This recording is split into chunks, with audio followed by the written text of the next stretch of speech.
जैसा पॉलिटी का सीरीज अभी तक हम लोग चलाते हुए आ रहे थे, लोकसभा के बाद धन विधेयक आपको मिला और अब आज के लिए आपके पास राज्यसभा है, जिसे हम प्री और मेंस दोनों के लेवल में शुरुआत करने जा रहे हैं।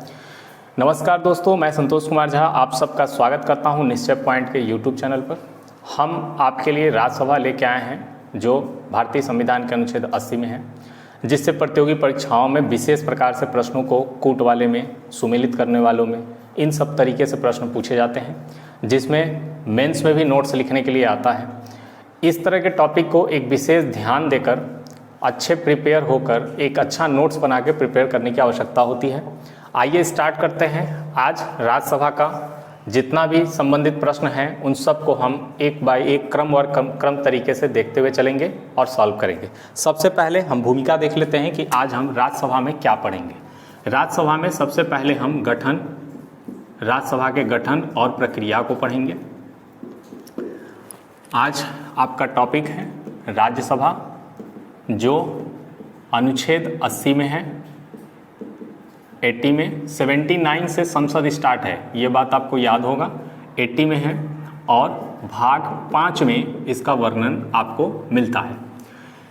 राज्यसभा के गठन और प्रक्रिया को देखेंगे। दूसरा, राज्यसभा के सदस्य बनने की क्या योग्यता होनी चाहिए उसे देखेंगे। तीसरा, राज्यसभा के अपने विशेषाधिकार क्या हैं उसे देखेंगे और इनसे संबंधित सारे प्रावधान को आज सॉल्व करेंगे। योग्यता, विशेषाधिकार, चुनाव की प्रक्रिया क्या होती है, इनकी चुनाव प्रक्रिया जो होती है वो देखेंगे।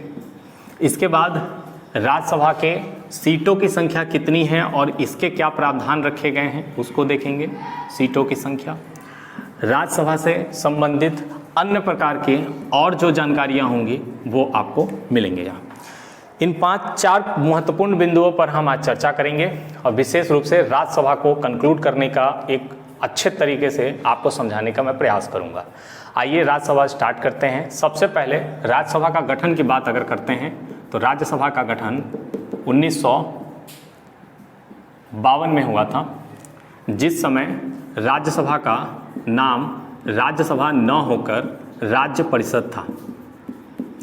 आपको याद होगा ये जो राज्य परिषद वाला स्टेट ऑफ काउंसिल वाला मैटर है, स्टेट ऑफ काउंसिल का ये जो प्रावधान है वो 1919 के मॉन्टेस्क्यू चेम्सफोर्ड सुधार अधिनियम जो था, चेम्सफोर्ड सुधार अधिनियम जो ब्रिटिश सरकार के द्वारा लाया गया था 1919 में, इसमें द्विसदनात्मक प्रणाली का प्रावधान किया गया था, जिसकी समीक्षा के लिए साइमन कमीशन का गठन किया गया 1927 में। ये सारे प्रावधान मॉडर्न हिस्ट्री में भी हैं और अगर केवल विशेष अधिनियम की बात करेंगे तो अधिनियम आपको पॉलिटी के पृष्ठभूमि में अधिनियम, चार्टर, जो भी एक्ट हैं उसमें आपको ये मिलेगा। तो द्विसदनात्मक प्रणाली में एक आपका राज्य परिषद था, स्टेट ऑफ काउंसिल। तो इसी राज्य परिषद नाम को सबसे पहले 1952 में राज्य परिषद नाम से राज्यसभा को इंट्रोड्यूस किया गया था। सबसे पहली बैठक 13 मई 1952 को हुई थी राज्यसभा की, जिस समय उसका नाम राज्य परिषद था। 1954 में इसका नाम बदलकर राज्यसभा किया गया है। ये पृष्ठभूमि है, इसे आप याद रखें। जब हम इतनी बातों को अच्छे और स्पष्ट रूप से समझ लेते हैं तो हमें आगे ये समझने की आवश्यकता होती है कि किस प्रकार से इसका क्या क्या प्रावधान कैसे कैसे किया गया है। अब मैं आपको उन सारी चीज़ों को बताता हूं जो राज्यसभा से संबंधित विशेष और एक आधारभूत बेसिक प्रश्न बनता है। जैसे कि राज्यसभा के अनेक नाम हैं, जैसे विशिष्ट सदन राज्यसभा को ही कहते हैं, विशिष्ट सदन। दूसरा, राज्यों का भी सदन इसे कहा जाता है, राज्यों का सदन। तीसरा, उच्च सदन भी इसी को कहा जाता है, द्विसदन भी इसी को कहा जाता है। ये सारे नाम राज्यसभा के ही हैं, आपको इस पे कहीं भी भ्रम की स्थिति में नहीं रहना है। राज्यसभा के बहुत सारे नाम हैं, अपर हाउस इसको बोलते हैं। राज्यों का प्रतिनिधित्व करने वाले इसमें लोग होते हैं जो राज्यों के विधानसभाओं से चुने जाते हैं। हर पार्टी को अपना विशेष अधिकार होता है। हर राज्य को उनका राज्यसभा के लिए अधिकतम सीटों की संख्या उनको अवेलेबल कराई गई है। वो सारी चीज़ें आज आप आगे देखेंगे। राज्यसभा से संबंधित आगे की जब प्रावधान में देखते हैं तो जब हम राज्यसभा के कार्यकाल छूट गया है, उसमें कार्यकाल की बात करते हैं तो 83 में इसका उपबंध है। कार्यकाल में 83 में इसका उपबंध है। 83 में जब आप आते हैं तो आपको राज्यसभा का टोटल डिटेल प्राप्त होता है। क्या इनका कार्यकाल जब आप देखेंगे तो यदि आपसे राज्यसभा का कार्यकाल पूछा जाए, राज्यसभा का कार्यकाल, तो याद रखिएगा राज्यसभा एक स्थायी सदन है, यानी इसका कार्यकाल राज्यसभा का स्थायी होता है। राज्यसभा के सदस्यों का कार्यकाल पूछा जाए, राज्यसभा के सदस्यों का कार्यकाल पूछा जाए तो राज्यसभा के सदस्यों का कार्यकाल 6 वर्ष अधिकतम होता है। राज्यसभा के सभापति जिन्हें आप जानते हैं कि स्वतः ही उपराष्ट्रपति इनके क्या हो जाते हैं, उपराष्ट्रपति सभापति बन जाते हैं। राज्यसभा के सभापति का कार्यकाल 5 वर्ष अधिकतम होता है। यानी 3 प्रकार से आपको कार्यकाल से संबंधित प्रावधानों को ध्यान से देखना है। इसमें आपको एक बात हमेशा सदैव याद रखनी है, निम्नलिखित में से कौन सदन का या राज्यसभा का सदस्य नहीं होता, तो याद रखिएगा उपराष्ट्रपति। उपराष्ट्रपति दोनों लोकसभा और राज्यसभा में से किसी का भी सदस्य नहीं होता, लेकिन सदस्य बनने की योग्यता रखता है। इस बात को याद रखिएगा, सदस्य बनने की सारी योग्यता इनके अंदर होती है, लेकिन ये सदस्य होते नहीं हैं। सदस्य न होने का मतलब ये नहीं कि उनके पास योग्यता नहीं है। क्यों? राष्ट्रपति उपराष्ट्रपति बनने के लिए न्यूनतम आयु 35 वर्ष होनी चाहिए, राज्यसभा का सदस्य बनने के लिए न्यूनतम आयु 30 वर्ष होनी चाहिए। तो जब व्यक्ति 30 वर्ष पूरा कर लेगा तभी 35 वर्ष पहुंचकर उपराष्ट्रपति बना होगा। तो इसलिए मैं बोल रहा हूं कि सदस्य बनने की योग्यता इनके अंदर होती है, लेकिन ये किसी भी सदन के सदस्य नहीं होते हैं। इस बात को याद रखेंगे। आगे अभी हम योग्यता देखेंगे और इनके कार्यकाल से संबंधित जितने भी प्रावधान हैं वो आप इसे नोट डाउन कर लें और अच्छे तरीके से इसे पूरी तरीके से करिए। अब हम आगे कार्यकाल में योग्यता देखेंगे। कार्यकाल से संबंधित और भी इसमें कुछ ऐसे बिंदु जानने हैं, जैसे अगर हम सदस्यों के कार्यकाल की बात करते हैं तो 6 वर्ष होता है, अधिकतम 6 वर्ष। जब 1952 में इसका चुनाव हुआ था राज्यसभा का, तो 200 सीटों पर चुनाव हुआ था पूरे देश में, जो एक साथ हो गया था। उसके बाद एक सिस्टम रखा गया 1/3, यानी 1/3 सदस्य प्रत्येक 2 वर्ष पे रिटायर हो जाएंगे या सेवानिवृत्त हो जाएंगे। तो जब शुरुआत में 1952 में सारे सीटों पर 200 सीटों पर एक साथ चुनाव हो गया, तो उन सारे सदस्यों का कार्यकाल 1958 में ख़त्म होना चाहिए था, जो 6 वर्ष अधिकतम होता। इस प्रकार की व्यवस्था को 1/3 सदस्य को प्रत्येक 2 वर्ष सेवानिवृत्त करने के लिए जो व्यवस्था लानी थी, उसी व्यवस्था को लागू करने के लिए 1954 में 1954 में लॉटरी सिस्टम लाया गया। और इस लॉटरी सिस्टम में, इस लॉटरी पद्धति में सबसे पहले 1/3 सदस्यों का नाम आया। 1/3 सदस्यों की लॉटरी में नाम निकाली गई और वो 1954 में 1/3 सदस्य इसके सेवानिवृत्त हो गए। फिर नए सदस्य 1954 में उस जगह पे जाकर बैठे। फिर 1956 में नाम निकाला गया, फिर 1/3 सदस्य सेवानिवृत्त हो गए। फिर लास्ट में 1958 में। इसके बाद यह क्रम स्वतः ही चलता रहा। 2-2 साल पर चुनाव होते जाते हैं और राज्यसभा पूरे रूप से किसी भी वर्ष खाली नहीं होती। 1/3 सदस्य केवल हर 2 वर्ष पे रिटायर होते हैं, इसलिए इसे स्थायी सदन कहते हैं। एक एग्जाम्पल के लिए, कहीं अगर किसी भी प्रदेश के सीटों की संख्या राज्यसभा में 10 है तो पहले साल 3, दूसरे साल मतलब अगले 2 साल बाद 3 और अगले 2 साल बाद 4। इस प्रकार से 10 का चुनाव 3 स्टेप में यानी 3 बार में होगा। एक साथ 10 का चुनाव नहीं होता है, इसलिए एक साथ 10 का चुनाव नहीं होगा। एक साथ 6 वर्ष पूरा करने के बाद रिटायर नहीं होंगे। तो सीट कभी भी खाली पूरी तरह नहीं होती है, इसलिए राज्यसभा को स्थायी सदन कहा जाता है। अब हम योग्यता की बात करते हैं। योग्यता में जब हम देखते हैं तो योग्यता के लिए विशेष रूप से वह भारत का नागरिक होना चाहिए, भारत का नागरिक हो। दूसरा, न्यूनतम आयु उसकी 30 वर्ष पूरी कर चुका हो। किसी अन्य लाभ के पद पर न हो, पागल व दिवालिया न हो। इन बातों को ध्यान में रखकर योग्यता संबंधित आप काम कर सकते हैं। योग्यता संबंधित प्रावधान अनुच्छेद 84 में है। ये सभी प्रकार के सदन में जो मुख्य लोकसभा में जितना सदस्यों की योग्यता है वही आपका राज्यसभा में है, केवल आयु में डिफरेंस है। उसमें 25 वर्ष न्यूनतम आयु होनी चाहिए, इसमें 30 वर्ष न्यूनतम आयु है। बस इतना डिफरेंस है, बाकी सब वही है और इसमें आपको कुछ ऐसा समझना नहीं है, ना कुछ करना है योग्यता में जो विशेष आपको अलग से एफर्ट लगाने की ज़रूरत हो। आगे देखते हैं चुनाव की प्रक्रिया क्या है, किस प्रकार से इनमें चुनाव होता है। चुनाव की जो प्रक्रिया है राज्यसभा में समान अनुपातिक प्रतिनिधित्व प्रणाली, जो आपने राष्ट्रपति में सुना होगा, समान अनुपातिक प्रतिनिधित्व प्रणाली या एकल हस्तांतरणीय प्रणाली या एकल हस्तांतरणीय या संक्रमणीय आप बोलते हैं, उस प्रकार से ही यानी अप्रत्यक्ष रूप से राज्यसभा के सदस्यों का चुनाव होता है। राज्यसभा के सदस्यों के चुनाव में और राष्ट्रपति के चुनाव में केवल एक फ़र्क है, राष्ट्रपति का चुनाव गुप्त मतदान के द्वारा होता है और इनका चुनाव खुली मतदान के द्वारा होता है।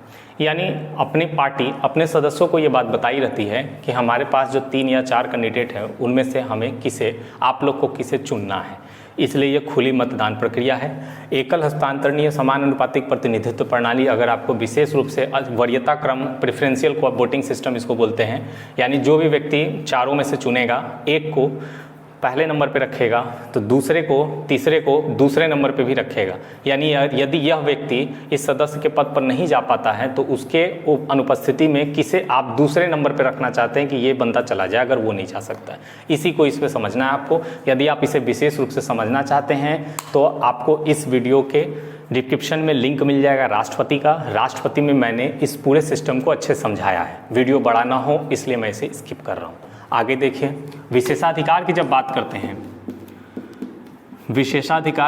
करते हैं तो विशेषाधिकार में सबसे पहला अधिकार आपको याद रखना है 312 अनुच्छेद 312 में अखिल भारतीय सेवाएं का वर्णन है, जिसमें आपके पास वर्तमान में 3 प्रकार की अखिल भारतीय सेवाएं हैं, जिसमें आप जानते हैं एक आईएएस है, दूसरा आईपीएस है और तीसरा आईएफएस। यानी पहले 1964 में इसको लाया गया था, शुरुआत में ये दोनों आपके पास थी। 3 प्रकार की अखिल भारतीय सेवाओं के जितने भी गठन, जितने भी इनके प्रावधान हैं, इन सब पर विचार विमर्श और कोई कानून बनाने का अधिकार विशेषाधिकार के रूप में राज्यसभा को प्राप्त है। इस बात को आपको याद रखना है। राज्यसभा अखिल भारतीय सेवाओं पर बहुत ही पावरफुल है और इनके ही राय सबसे महत्वपूर्ण माना जाता है। इस प्रकार से विशेषाधिकार इनका आप देख सकते हैं। दूसरा, यदि कोई ऐसा विधेयक जो सामान्य बहुमत या इस प्रकार का है तो उसमें राज्यसभा की भूमिका बनती है। कब? जब राज्यसभा के सभापति को हटाना हो। सभापति को हटाने की प्रक्रिया में राज्यसभा महत्वपूर्ण भूमिका निभाती है। क्यों? राज्यसभा के सभापति को हटाने के लिए राज्यसभा में ही विधेयक या प्रस्ताव लाना पड़ेगा और उस प्रस्ताव पर सबसे पहले राज्यसभा के सदस्यों की ही स्वीकृति आवश्यक है। राज्यसभा की स्वीकृति आवश्यक इसलिए है क्योंकि वो राज्यसभा के सभापति हैं। यानी 2 जगह पे विशेषाधिकार पूर्ण रूप से प्राप्त है राज्यसभा को, यह बात आपको याद रखना है। उसके बाद आपको इन सारी चीज़ों को देखते हुए 1966 है, अखिल भारतीय सेवाओं के जनक के रूप में सरदार पटेल को माना जाता है। ये याद रखिएगा। अखिल भारतीय सेवाओं के लिए अपने देश में 1966 में आईएफएस लाया गया था, उसको जोड़ दिया गया था। सरदार पटेल इसके जनक के रूप में जाने जाते हैं। सरदार पटेल के बाद आपको देखना है जो सीटों की संख्या, तो सीटों की संख्या में थोड़ी सी विभिन्नता आपको देखने को मिलेगी। सीटों की संख्या जो आपको दी गई है वो 83 में ही है। यानी सीटों की संख्या राज्यसभा में वर्तमान समय में अधिकतम 250 है। जिसमें से 250 सीटों में से 245 सीट अभी आपके पूर्ण रूप से भरे हुए हैं। अधिकतम सीट आप 250 हो सकती है, जिस प्रावधान को 2026 तक रखा गया है। सीटों को बढ़ाना या कोई इसके अलावा इस पर संशोधन करने की जो प्रक्रिया होगी वो 2026 के बाद ही हो सकती है। वर्तमान में 245 सदस्य पूर्ण रूप से राज्यसभा में विराजमान हैं, जिसे आपको देखना है। यदि आप इसे क्रमवार समझेंगे, राज्यों से कितने सीटों की संख्या है या निर्वाचित होकर आने वाले सदस्य हैं, तो 225। केंद्र से यदि देखेंगे, केंद्र शासित प्रदेशों से तो 8, टोटल मिला के 233 केंद्र से और राज्य से। अब 12 सदस्य आपके राष्ट्रपति के द्वारा मनोनीत होते हैं, जो कि कला, विज्ञान, साहित्य और समाज सेवा, ये 4 क्षेत्र में अनुभव प्राप्त सदस्य होते हैं। इन्हें आपको स्पष्ट रूप से समझते हुए चलना है कि किस प्रकार से सीटों की संख्या है। 225 सीटों की संख्या, पहले ये 229 थी, इसे बाद में 225 कर दिया गया, क्योंकि पहले आपके 29 से 28 राज्य हो गए। जम्मू कश्मीर, इनको केंद्र शासित में बांट दिया गया। तो जो केंद्र शासित में जो राज्य थे, 4 इनका जम्मू कश्मीर से था, वो केंद्र शासित में वो 4 सीट लेके चले आए हैं। इसलिए आज भी आपको 225 और 8 233 ही मिल रहा है। शुरू में भी 233 ही था, क्योंकि 229 राज्यों से था और 4 केंद्र शासित था। आज क्या हो गया है, 4 राज्यों से घट गए हैं और केंद्र शासित में 4 बढ़ गए हैं। इसलिए सीटों की संख्या आपको ये देखने को मिल रही है। सीटों की संख्या में अधिकतम आप देखेंगे तो यूपी को प्रथम स्थान मिला हुआ है। 31 सीटों की संख्या राज्यसभा में यूपी के पास है। उसके बाद दूसरे नंबर पे महाराष्ट्र है, तीसरे नंबर पे आपका तमिलनाडु है। इस बात को आपको याद रखना है।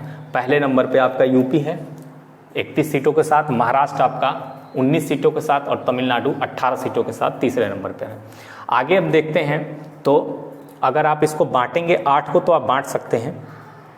8 को बांटने में कोई आपको परेशानी नहीं होनी चाहिए। दिल्ली और पौंडीचेरी 2 आपके ऐसे केंद्र शासित प्रदेश है जो साथ में जम्मू कश्मीर के साथ में है। लद्दाख से कोई भी सीटों की संख्या नहीं है, ये आपको याद रखना है।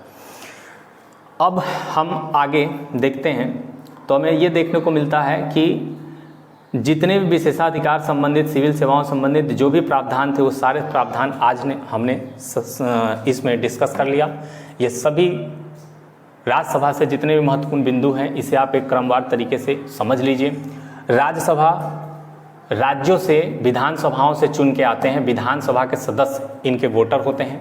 जो आपको प्रेफरेंशियल क्वार्ट वोटिंग सिस्टम वाली बात थी, उसमें वोट देने वाले राज्य के विधानमंडल जो होती है, विधानसभा होता है। विधानसभा के विधायक, विधानसभा के सदस्य इसमें भाग लेते हैं।